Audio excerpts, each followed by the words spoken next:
I'm your host, Samantha Stone, and we have an episode dedicated to all kinds of love and excitement in honor of Valentine's Day. On this episode, we have three couples who are just going to share a little bit of their lives with us. I'm super excited about it. I even managed to convince my husband to come on and tape with me. So that should be fun. He does not like to be in front of the camera. So you all will probably never see him again, but he was eager to do that. I'm taping from Florida today. I had to travel for work. So you'll see kind of a weird blurred background, and you may see like a ghost behind me as somebody comes by. But hopefully we'll be able to have a great conversation. We didn't want to not have this week's episode. And first up, I do want to invite Barbara Locke. We have exciting time today. We're taping on Monday. All the kids are back in school. And Barbara, thank you for joining us. I want to talk a little bit about what that back to school day felt like for all those teachers and staff. Sure. I think it's ironic that the theme is love, because that's all we felt all week. We felt love. We felt love from the community. We felt love from parents and students. And that love was even better today when we saw the kids. So I thought that was kind of perfect, that this is about love. And that's what we're about. I've shared that with my kids, that with my members, that if I were a single mom with two small children and no money, I would steal to feed them. And that's against the law. And I know what we did was against the law. I don't ever, tell people to do that, but I've said to them, we did it for them. And I think many people think we did it for a higher COLA, and that's not the case, but people can disagree with us. We're so happy to have our ESPs now making a livable wage. And the experience, although it was very difficult, really made us feel valued and made us feel that like we matter. So it really was all full of love, even though it was very difficult for everybody. I imagine if you go to the grocery stores and we were able to get an inventory, the orange juice and champagne for morning mimosas as parents had their day back together might be high. I saw quite a few people who were gathering, excited to do that. But I think you're right. I think these are really hard, and it was a challenging week and for everyone. But one of the things that I'm bolstered by was how much the community cares about our schools and our teachers and all of our staff and the people who really worked hard. And the fact is, I'm eager to find how we can channel all that goodness as we move forward as a community. So you probably haven't given it a minute's thoughts, Barbara, but I'll be really curious to see what we can do as a community to keep up that involvement in our schools and keep families connected to their teachers and supporting the education and the important work we have to do in not just this past week, but, in the months and years to come. Right. Well, again, the strike might be over. Well, the strike's never over. It's only legal now, and we're not getting fined. That's because we're going to keep fighting. We're going to keep fighting for our kids and our schools. And unfortunately, we have an administration who we don't feel we would not be back in school right now if we hadn't paid $225,000 to the mayor. And that's an atrocity and I hate to get on the bandwagon here, but it's awful. And we would have been out of school again for a week, and we made the decision to pay that kind of money, an exorbitant amount, to the point where it's almost extortion. It's just a shame to me. And we had a fundraiser that we raised almost $13,000 at the Common on a bake sale. People were paying $100 for a cookie. I mean, it's my kind of cookies. Yeah. That's amazing. Yeah, and having young people, and that money's going to go to pay off $225,000. It's just so upsetting, for lack of better words, and it's wrong. And I don't know how to change that. We're going to try to change the charter of the city. We don't think that one person should have so much power, whether it's the mayor that's there now or it's another mayor. It's just not a good situation for the person in the position or for the community. So we need to, that's one of my missions, is to try to change the charter of the school. We talk of the city. We talk about it in my business, as a phys ed teacher, prevention before care, right? Let's prevent something so that it can't happen again. And so that's one mission. And I think that would be good for everybody. Well, thank you for making the hard decision to get kids back in school, because that something everybody wanted, right? No matter who you were, we all wanted that to be the end result. And I know we've seen a lot of happy teachers and kids today extra. And, maybe if nothing else good comes of this, those kids appreciated school a lot more this week than they did the week before, perhaps. And that says a lot about what happens in those classrooms. I do want to ask you just sort of a logistic questions. I know we're raising money for that, and it has been, I've seen tons of response in the community for that, which is great. I understand that MTA also helps offset some of those fees. Is there any guidelines on how much of that they are allowed to offset or plan to offset, or we don't know? We don't know. I don't know. Somebody might know, but no, I don't know. I just say that we're all one union, and thank goodness for unions, in my opinion. Thank goodness, and we feel that so we're not quite sure. The surrounding, Winchester sent money, Newton. We've gotten donations. We didn't want to say anything prior to our fine because we thought it boosted to 300,000 if we found out how much money we were making, which I shouldn't be laughing at. But so anyway, so I'm not quite sure where that is, but we'll find out as we move forward. We've never been through this experience, so much of it was just a new experience, and we learned a lot. About how we're going to bargain. We will always bargain with silent bargaining reps, always, because I think it's very important. I've said transparency breeds integrity, and why wouldn't you let people listen to what's going on? It doesn't make sense to me whatsoever. I think really the silent bargaining reps, with all due respect, were the school committee and the superintendent. They said nothing. They did it. Now, I don't know what happened in that room as we parted ways, because they wouldn't sit down. They left, but that's where the silent reps were. They were silent, and it's so frustrating. But so we learned that we will always have that transparency, and nobody can stop it. If we have a mayor that has to, walk out, then we have a mayor that has to walk out. But we will continue to have those silent bargaining reps, and also to bargain all three of our units together: nurses, teachers, and paras, because Go ahead. I'm sorry. No, that's okay. I was just going to say, we're, I think, really ecstatic to see paras get a significant increase in their wages. They were, by everyone's account, woefully underpaid, and they do incredibly important work. So I'm hopeful that will maybe help fill some of the open para positions. I know we have many of them. This will be a step towards that. So, Mike, in regard to that, does that go into effect now for paras? Or when do those wage increases for either of the communities sort of become officially in place and start being in people's paychecks and things like that? Yes, they will start, and we will be retroed because the contract includes this year. Okay, that's great. That's helpful. So we're hoping, anybody that feels valued and feels appreciated comes into work with a whole different attitude too. We're human beings, and to not feel valued, to say that we're replaceable, it was really very difficult, very difficult. And the mayor had said that we had this offer before the strike. No, we didn't. That's not correct. We did not have this offer. We had 10.75, but we didn't have the base enhancer for our paras at that time.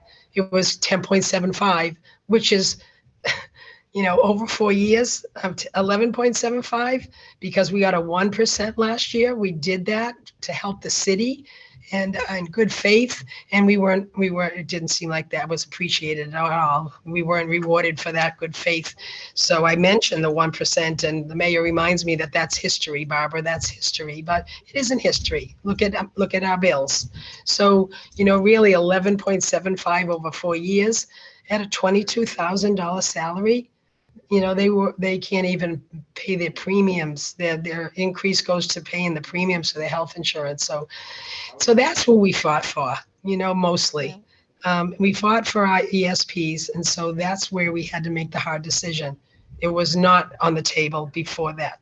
that decision was we're made. glad that it is in a good place for them. Really, that was, a real challenge for our community, and it was underpaid and also difficult to fill positions. So this is going to be a really valuable and important thing. I want to ask you about one other thing that hasn't been talked a lot about, which is, and I may you can tell me that it is not true what I'm asking about and is misunderstanding, but that my understanding was that there was some time added to the day to be able to accommodate some additional PD time for teachers. That is a complex thing to implement, I imagine, because there's all kinds of things around buses and all things that happen. I'm assuming that would be implemented next year and not this year, but correct me if I'm okay. And do you have any sense of what the process will be like in terms of those things setting up? Because I'm imagining the contract wasn't super specific in some of those cases. Yeah, we're going to have to work together, with the district to work that out, and maybe it'll change the length of the periods up here, 3 minutes each. I'm not quite sure how they're going to do it. And I don't think they are either. It was the preface of it was to add time on learning so that the district was able to have more early release days, like many districts have. We were concerned about our kids. The best part of their day often is in school, and it's very disruptive for families. We're not a community that has nannies picking them up at noontime. We're a community where, these kids need a safe haven, and then they're on extended days so their parents can work. So, we were concerned about that too. We don't, and we feel like the PD sometimes is not worth it, in contrast of having children in the classroom. So we pushed back, but they weren't gonna move on it. We tried, and they just weren't gonna move on it. So we have, someone who doesn't realize, I'd say, what's a big deal? 10 minutes. I mean, a lot of these teachers, work until hours in the night, many hours after the school bell rings. But my parents were educators when I was growing up, that's right, and so we had lots of we saw a lot of work at home and on weekends and special events and attending things at schools and all of that goodness. So so that's the 10-minute. Did I answer that question for you? You did, and which is, it's not going to affect us this year, so nobody panic. Which was really sort of the heart of my question. I've seen a lot of people saying, like, am I going to have to take white kids? Not no is a short answer. It will be implemented with thought and care, and the right people will be involved in doing that next year. Absolutely. The district did express that. They knew it wouldn't happen this year, even earlier into this, before, even in the earlier times in the fall, they knew it wouldn't be implemented till next year. Great. So one last question for you, Barbara. I know this has been, a hard and tense week, also filled with love and outpouring from our community for everyone who's been involved. As we look forward, there's a lot of healing to do. There's, a lot of tension, and not just with, the mayor, obviously that's what's talked about, but across a lot of places and things and people. What do you want, or what do you hope we as a community can do to help support that? What is it that families can do to help make sure that teachers continue to feel valued, and that we can get ourselves in a really great positive place as we move forward through the rest of the year? Right. Yeah, we didn't celebrate the decision we made at all. But, families we didn't get the phys ed twice a week. We'd love to see our little ones with phys ed twice a week. So we'd love to have a parent group into those school committee meetings and push to put those positions back in the budget instead of all the administration positions that are in the budget. You go over there into the Joyce, and I think there's 25 spaces for administration. I don't understand. And, I agree that we spend good money in Woburn. We don't believe it's allocated to help children, people in front of the faces. That's of these children. That's what we need. And it seems like we've become a corporation. It feels like that. It's people making decisions, and sometimes we don't feel heard. So if we can have the community and parents listen and hear and be heard at the school committees, respectfully, obviously, but go in and push for these phys ed teachers and push for smaller class sizes. We were unable to get that also. And respectfully, I know Ellen Crowley said it's feasibility. So let's get parents on that feasibility plan, and let's talk seriously about it. So that would be something that I think the community could help us with. Good. Along And I with, think, yeah. I'm sorry, go ahead. Are you going to say along No, with? I know, and on top of all the other things that they did, we can't thank them enough for their great support during this time. Well, thank you so much for joining us, Barbara. I know you're exhausted, as is Do a I lot look of that people. bad? No, not at all. Your voice Oh, sounds a little hoarse. It's just your yeah, voice is a little hoarse. You yeah, look well, fantastic. And I thank the whole community for joining us. And I think this is a really good point. We know that civic engagement is a good thing, no matter what. No matter what you believe, no matter what point of view you have, there are safe, constructive, respectful ways that all of us have a responsibility to involve ourselves. So Barbara gives us good advice. Get out there, go to school committee meetings, talk to your yeah. teachers, just get out there and do all the things you know. Next up, we're going to talk with Anthony and Samantha, and we're going to talk a little bit more about love. Welcome. Thanks for having us on, Samantha. So I'm really excited to have you here. Samantha, I know that you are a teacher. Tell us, before we get into the couple loveness, tell us what it was like to love on those students again today. It was just so wonderful to see their smiling faces and just the big hugs I was getting from the kids. It just shows the difference we really do make in their lives and how excited they were to see us. And I know that there was just smiles all around the building today. So it was just exactly like Barbara was saying. It was very fitting that this episode is all about love, because there was just so much love at school today. I think that's fantastic. So let's talk about you. How did you first meet? Because some people it's love at first, sometimes it's hate at first sight. How did you meet first? All right. So we actually have some history. So my dad used to work with her nanny, so her grandmother. This is years ago. So we were probably running around together as babies or something in the office. Yeah. But fast forward, I guess, to 2019. Yeah. They ran into each other at Chili's in Reading. Of all places. Yeah. And they were catching up, and they were like, oh, my mom's like, he's single right now. I have a son, and and her grandmother was doing her thing. And I guess fast forward, it's like my mom showed me the wrong Facebook profile at first. So that was the first start there. But eventually, I guess she showed me the right one, and we went on a date, and the rest is history, kind of, huh? I love it. It's kind of an arranged marriage in some ways. That's weird. I guess really that's still fantastic. exists, but yeah, no, it works, I guess. I also didn't like him at first, like we had said. I said he talks a lot to my grandmother, so here he is. Oh, he got over it, obviously. That is course. super fun. Where did you go on your first date? So obviously you've known each other for a long Go ahead. time and your families know each other. Yeah. So I decided there's a nice little speakeasy in Davis Square called Saloon. And we went there, and I found out pretty quick that she's kind of picky. So she didn't, I was listing off the menu. She wasn't eating anything, but would you have, popcorn? We had the charcuterie board and popcorn and wine. Yeah. So I like all of those things. Check. So A yeah, charcuterie board, anybody who knows me and socializing with me, I took one charcuterie class and I now think I'm the queen of charcuterie. So I am a big fan of that. everyone loves it. It's good stuff. That's so great. You guys had a really special engagement. Tell us about one of your favorite, each of you tell me about a favorite memory from that engagement day. Okay, I'll go first.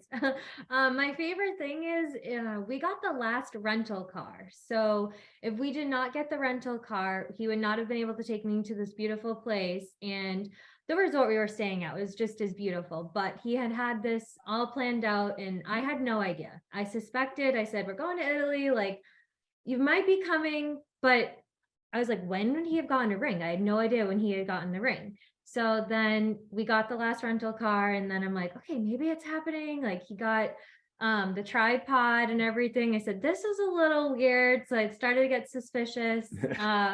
But yeah, so getting the last rental car, because it made it all possible, is my favorite memory. God. I guess for me, probably not losing the ring, because we were about a week into the trip at that point, right? And I had to hide that thing in all kinds of carry-on bags, and it was nerve-wracking. But for me, it was I think when we had a journey to get there, right? It was 2 hours. It was a place I had been to with my family some years ago. I wanted to show her really bad, so we went out. We got the car, went up there, and I did set that tripod up. And finally, there was people in my frame, so I was waiting for them to get out of there. They finally did it. Got everything set up, and I touched the ring I remember touching the ring box in my pocket, and I was just I went blank. It was weird. I was happy. It was I didn't know how to feel really, but think for me, that's like a once in a lifetime moment, you know, when you feel that way. So, and then she said yes. So I guess that should be it. But yeah, that went off. You found your words eventually, right? That's I was stumbling.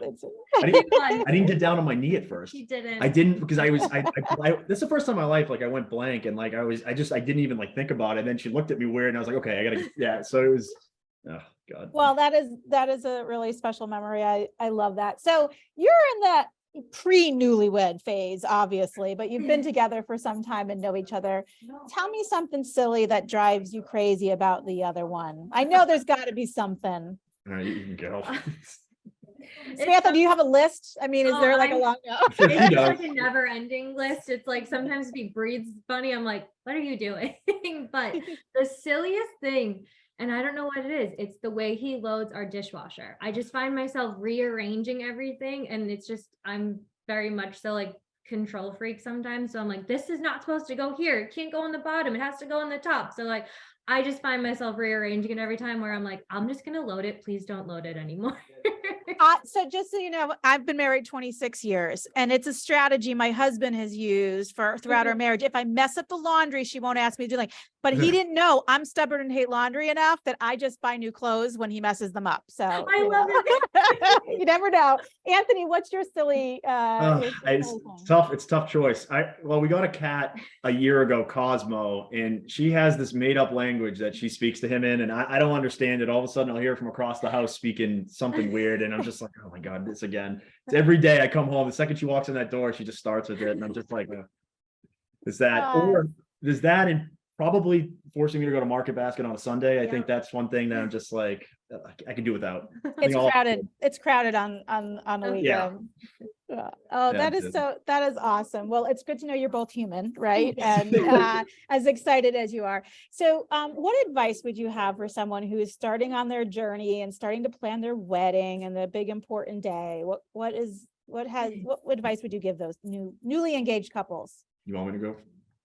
I would just say enjoy the moment and do what you want. You have so much pressure from the outside and family and what things should be and shouldn't be. And at the end of the day, it's just about you and your love and how you want to celebrate that day with each other. So I think just enjoying the moment and do what you want to do. Yeah, I honestly agree with that. I mean, we have 2 Italian families, so they're pretty involved, to try to be involved in the process. But like, I feel like the engagement is like a time in itself that like you get it once, you know, if you're lucky, and I guess just trying to not let all the stresses get to you and try to enjoy it as best you can. And it's hard trying to plan all that stuff, but it can be a good process. And I feel like you can build a stronger partnership too when you try to get through all that stress, and That's good. That's really good advice, to enjoy that process and enjoy that special time together. Last question for you. Favorite date spot in Woburn? Go ahead. We're the same one. Baldwin Bar. Easy one, right? I mean, the drinks there are just incredible, but you have like the trade winds upstairs with the cool couches. I think that's the name of it. And then you have just down, I don't know, the place is just every time. That's like our spot, like a couple times a year, we'll get the reservation, and That's super fun. I am allergic to alcohol, so I don't drink it, but they make great mocktails too. And so it is a fun spot to go with friends who are able to enjoy the cocktails. They're really unusual and different tastes and flavors that are really fun to experience. Definitely. Yes. Awesome. I love it. Thank you so much for sharing yourselves with us. I'm so excited to see your pictures from your special wedding day when that comes up, and engagement pictures and everything. And next up, we have a really amazing couple, Julie and Kate, who are going to share a little bit of their lives with us. Hello and welcome. I'm so excited to be talking to Kate and Julie. I have had the opportunity to have sort of a backseat view of your relationship through all the wonderful pictures and stories that you share. And I'm so glad you're joining me today. Welcome. Thank you. Thank you for having us on. Thank you so much, Samantha. It's an honor to be here. So thank you. Yes. Well, I am going to be, my husband's going to join me a little bit later. I sort of twisted his arm to say hello to our audience. He is not an in front of camera kind of person. So your enthusiasm is appreciated because he'll be a little bit more of a reluctant participant, but I'm really glad that you're here. I just wanted to celebrate some of the amazing couples that we see here in town, and we have Valentine's Day coming up, so it feels appropriate to do that. I see you're both in fabulous bed. I love it. Couldn't resist. Yeah. It's perfect. Tell us a little bit about the first time you met each other, what that was like. Was it love at first sight, or was it like, nah, not gonna do, I don't see it working. Do you want to? You can go ahead. Really? Yep, you can tell it. Okay. All right. I have permission. We didn't know which questions, so this is you're getting this just how it comes out. So, okay. So we met online first of all. So just one full And I'll just gush from it. I could not stop I saw her eyes, and it was her eyes that got me, and I just could not And I'm not saying this, really, the world's moved a little bit slower. Everything slowed down. I was like, I don't even want to talk to anyone else. I want to meet this person. Like, I need to meet this person. So thankfully the feeling was mutual. So it didn't, or not mutual, but there was a mutual interest, I should say.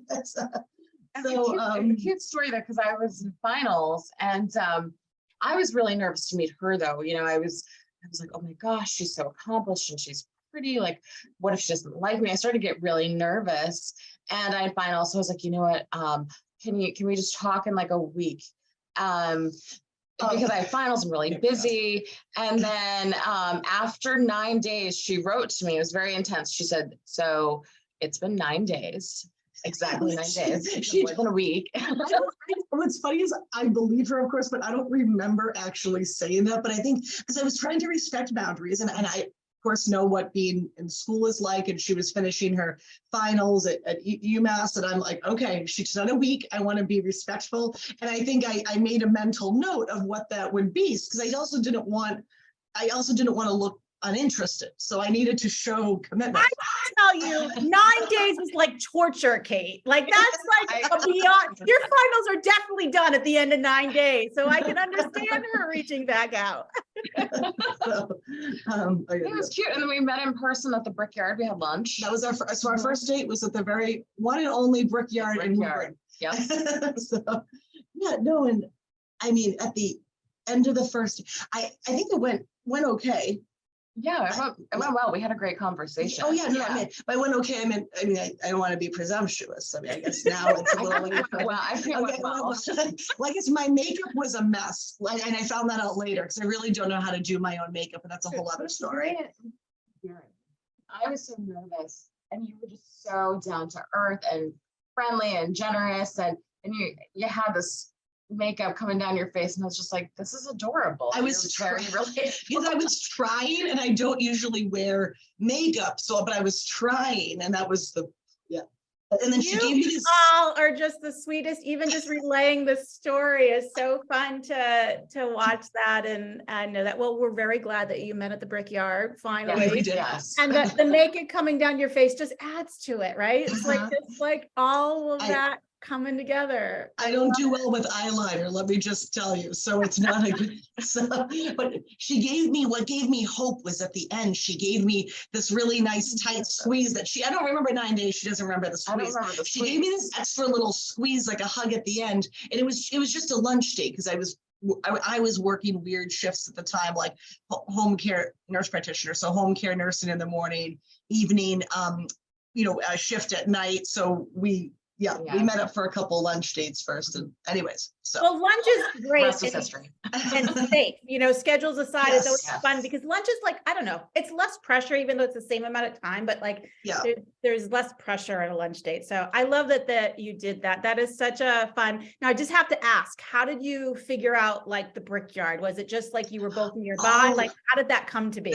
That's a story too. Do you want to tell this one? Here funny enough, so we were supposed to meet at Gaslight up in Linfield.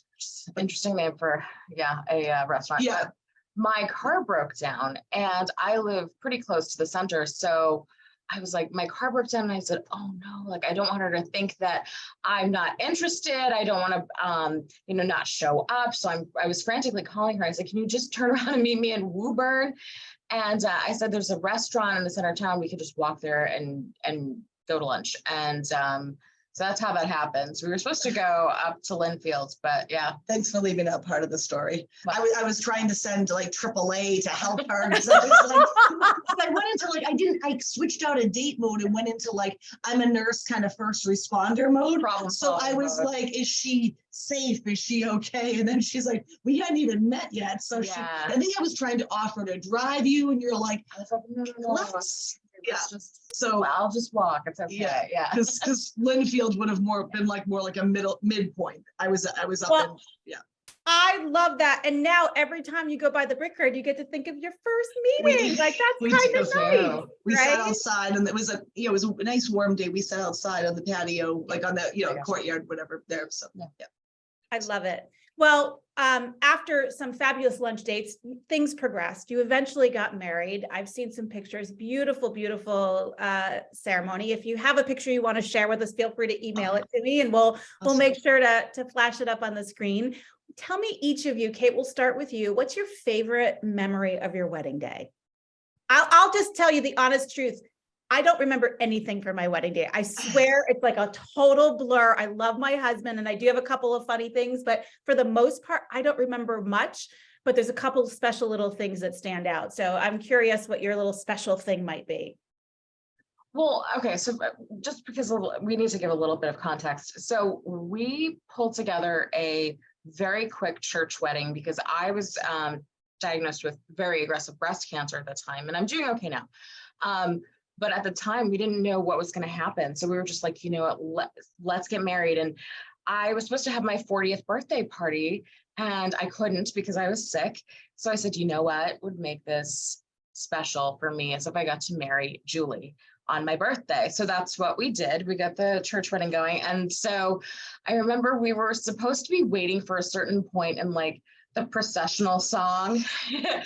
And I was just so excited to marry Julie that I dragged her down the aisle. Well, it was she's like, it's not time. And I'm like, no, we're going. Let's go. The Reverend had told us when to come. It was just an organization thing. It wasn't right or run away. No.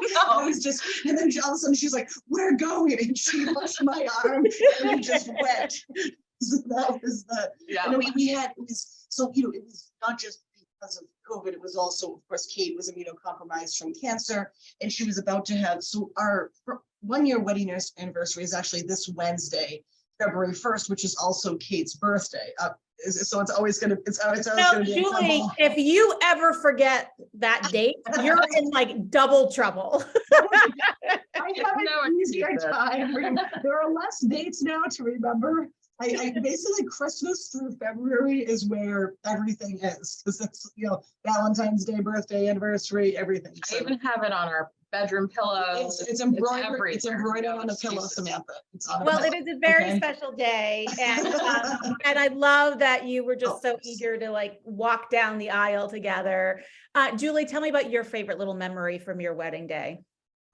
I think it was the music. I know that sounds, and it was the words that the Reverend said. I know that sounds, because it was a very turbulent time for us.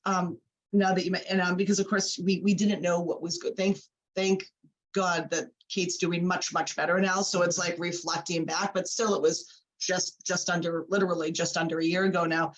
So it was a very turbulent time. So it was very centering and reassuring to have, we went to it's a Episcopal church in Winchester, and Reverend Nick was so kind, because we're still not even full-fledged members there, but our dear friends Carol Watson from the Winton Club helped connect us with him, and he was so kind, met with us, was able to marry us. Anyways, so words that he said were so reassuring, and I think just having we had about 10 very, very close family and one friend there, and it was just very centering and a very turbulent time for us. And I know that might sound to say, but it was just a very, I'm like, we both got emotional. I mean, as people do during the service, but it was especially so because of everything going on with Kate's health. And we didn't know what the future would hold, to be quite honest. So it was. Well, I can't even imagine, all the emotions in that moment. Those emotions are high no matter what. And then you're sort of combined with all this uncertainty, but it's a pretty lovely thing to think that love was like that grounding thing. And I have no doubt that was part of why Kate is doing so well, was all the amazing love and support that she got from you and all the other people in her life. I really believe that makes such a big difference.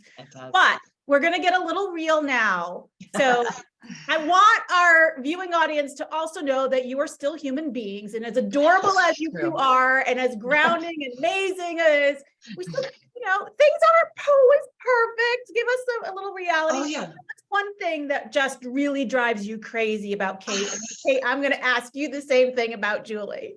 Oh, okay. I'm like, how deep are we getting here? Because we actually, can I tell you real quick? So that we actually talked, I swear to God, not just because you just said that, Kate actually said to me, Julie, I want to make sure that people know that we have, we're human. We have our issues, we have our problems. And so it's really interesting that you just said this, because we talked about, Kate was like, how far do we want to go? It's almost like we set up our, what are our boundaries beforehand? Like, what are we going to share? What are we going to share? That's important, right? Yeah, that's really important. I'm not going to surprise my husband with this question. I just want you to know that. Like, there's no way that I'm surprising my husband with this question. I'm afraid of what he would say. You want to go first? No, she asked you to go first. Oh, I'm supposed to go. Oh, what? Yeah. Oh, I missed that part. Whoops. Okay. Okay. Okay. I'm like, I think, okay, guys, of course, there's so much to love about Kate, but I guess we're very, I think well, it's not even really fair because she's been so much medically, but I think it's like the scheduling of things during the day. Like I'm a very high energy person, tend to be more on the ADD side of things. So I'm like running around and like up at 5, 6 in the morning and doing bum. And Kate is more of a night owl. So Kate, like the clock strikes 12 and it's a party. So you know what I mean? And literally, but I mean, I can hang on vacation when it comes to that. Like, I mean, I can stay up late, but so I think sometimes I'm always trying to drag her to bed, and not in a, it just in terms of not in a fun way. I mean, sometimes you're just tired. I try to say so I'll give you him, it's like the clock strikes 10 p.m. and I'm looking around and I'm like, I know she's a sucker for massages. I mean, who isn't? So I said I'll give you a massage. So I don't know if she's caught on yet. Maybe she is. I try to give her breadcrumbs to head her towards the bedroom. I gotta tell you, if somebody promised me a massage to get me to go to bed at night so I can wake up fresh in the morning, I'd be all over that. That's a pretty good one. Yeah, because otherwise it's 3 a.m. and this one will be on the couch researching, the cure for cancer or whatever's happening. So but it's just I'm like, so I sort of do so that I guess just the stylist, we're just different schedule type. Different schedule. Yeah, our bodies have different natural, time clocks, I think. Kate, what's a little something that makes your and Julie's relationship really human? And that was a nice reframe. I think it's that, so Julie does have a lot of energy and she's very ambitious and she loves to always collect new jobs. And so then it affects her mental health, it affects our time together as a couple. And so we actually have a lot of check-ins about this sort of stuff too. Because I'm just okay, where are you? And, she'll be texting me a million times a day, but I'm like, okay, but when are you going to be home? What, just help me set my expectations. So, and then, she gets to the point where she's like, I'm so overwhelmed. I'm like, okay, time to cut back on one thing. It's a constant battle because she's very ambitious and overestimates her time and physical abilities. And my therapist agrees. Yes. We're ready to be honest if you want to get deeper. We are. Well, you know what we I are- love about what you both said is you both said, shared with us some really fun things about yourselves, but also really you recognize it. And you actually both talked about sort of coping strategies of what you do for each other in those situations, which is really amazing. And, you've been married just about a year, which is amazing. I just celebrated my 26th anniversary. So Congratulations. our coping strategies are different now than they were then, but awesome. That's part of a happy marriage is recognizing these things. What advice would you give to a couple who is either newly married or newly engaged or newly living together, who's sort of moved into a more permanent stage of their relationship and it's going through that transition? What advice would you give? You want me to go first? You go first. So we struggled, I know a lot of people did during the pandemic with all the stressors. So we actually, we did a couple months of couples counseling to work on our communication. So I would say, don't be afraid to ask for help. And just think of it as an investment in your relationship. You want to work on the communication. Another communication tool that's been helpful for me has been to do, I think there's an online conflict style assessment, and it really helps give you insight about okay, this is how I normally am, but when things get amped up, what are my bad habits, kind of a thing that I tend to do, and what should I be more mindful about? And then I think love languages have been learning each other's love languages has been really important, because even though Julie's love language is more about acts of service, so if I'm giving her gifts, she might appreciate that, but it's not going to be as impactful as if I'm performing an act of service. And then mine is giving gifts. And so we kind of had to have a real conversation about that, about how to love each other the way that we need to be loved, and how to listen and check in and actually hear what each other is saying. So that's my best advice, I think. I was basically going to say something about communication and therapy. So she says it a lot more eloquently, but just communication is huge. And just being open and being, and we're both in therapy, and we both done couples therapy, and just being honest to work on. And honestly, all I can say about that, we're very pro all of that, and just I wish I had done it sooner, because reflecting inward has helped me be a more, I think, emotionally available partner, hopefully, and just always trying to work on yourself to be able to be better and partner that we can be. But communication, huge. So trying to, however that's achieved. Yes to all of that, right?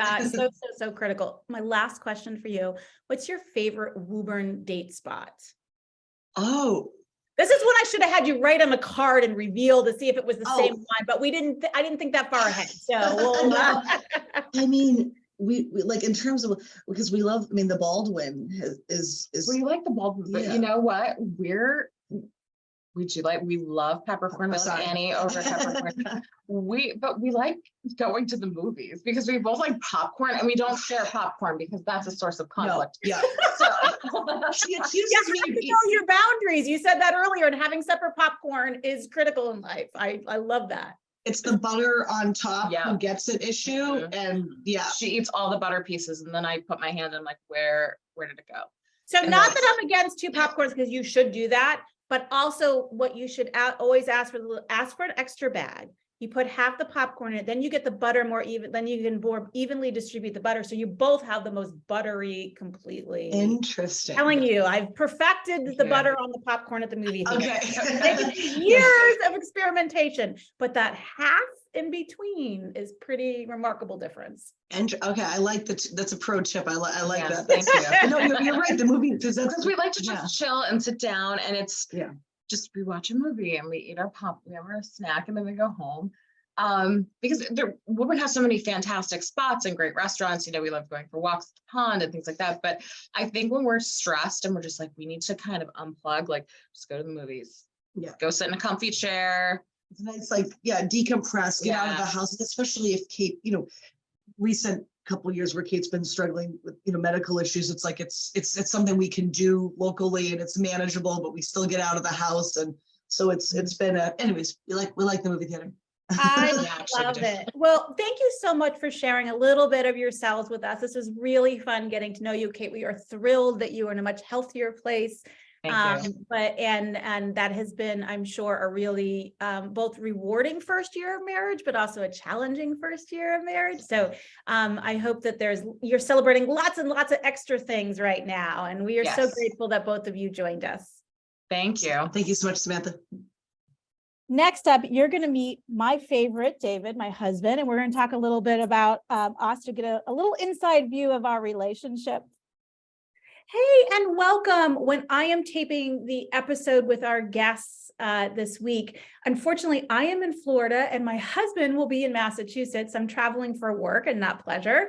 And so we thought we would say a quick hello since this is a Valentine's episode. My husband has reluctantly agreed to wave hello and say hi to all of you.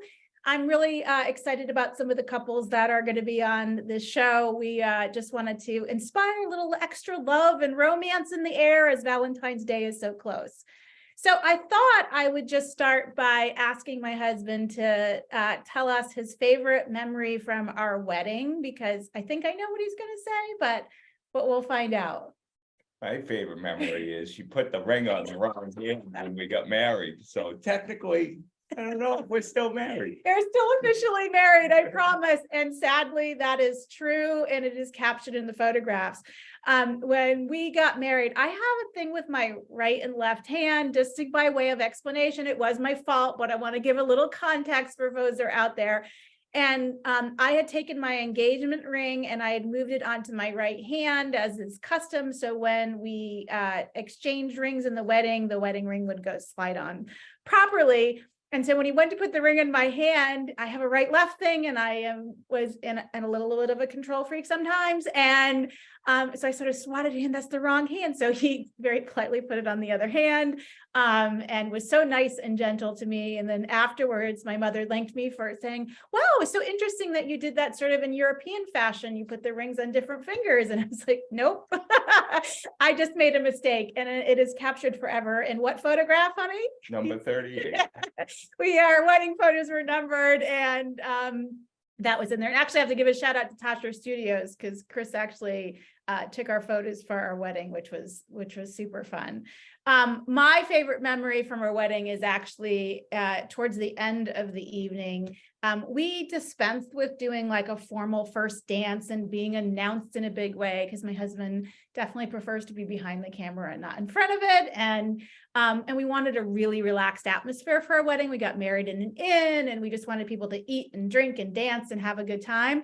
But as the night wore on and more of the Long Island iced teas relaxed my husband a little bit, Brown Eyed Girl came on and we had an unofficial first dance together as a married couple. And so every time I hear that song, I think of that, which is really fun. One of the other things I wanted to ask you about was just maybe your favorite spot, Dave, for us. If we go out on a date night in Woburn, where do you like to go? Like if I were to say, hey, honey, we can go anywhere in Woburn for date night, where would you want to go? That's the answer I always get. I don't know. What would you like to do? So I will tell you my favorite little thing. There are a lot of amazing restaurants in Woburn, and we're really lucky to have that. But like for me, I'd like to just take a walk at Horn Pond and bring a little picnic and sit and relax, weather being nice, of course. So we occasionally get to do a little something like that and such. But mostly we're homebodies and we kind of hang out at home with family and friends. That's probably what you prefer, right? Yeah, Dave would rather never go anywhere ever. So anyways, thank you for joining us, hon. I appreciate it. I really am married. I know most of you have never seen my husband, but we have been married we just celebrated our 26th wedding anniversary. So it's been a nice long time we've been together. Last year we celebrated 25 years big. We went to Jamaica. This year we just low-key to take out at home. But if you were to give any advice to people who are sort of newly married, what advice would you give them? Besides always, your wife is always right. Patience. Patience. Yeah, I will tell you that my husband has given me some wonderful gifts over the years, and he surprised me a couple of years ago with diamond earrings, which was really unexpected and beautiful and fun. But my favorite gift my husband ever gave me was the year that he kept our little children away from me, ran me a bubble bath, and had hand sewn a rip in my bathrobe. So when I came out of the bath, I had this warm bathrobe he'd put over the heater to warm up, and it's bubble bath with candles, and my children leaving me alone for more than 5 minutes. And that was probably my favorite gift you've ever given me. So definitely be patient with each other. I hope everyone has a wonderful Valentine's Day, whether it's with friends, or family, or someone that you love, or maybe you're just going to be inspired to have a little new romance and meet someone new. Hope you have a wonderful holiday. Thank you for joining us. We've had an amazing amount of community love this last week in terms of our schools and our teachers and our staff and everything. And we have a lot of fabulous opportunities to heal together as a community and to stay engaged with our schools and continue to have a great environment for our students. And I'm so grateful to the two couples who joined us and my husband who joined me to talk about some great love experiences and having somebody special in your life. As always, Woburn, please continue to take good care of each other and have a wonderful, fabulous Valentine's with either your special person, your friends, your children, anyone that you can give a little extra shout out to and give a little extra love to.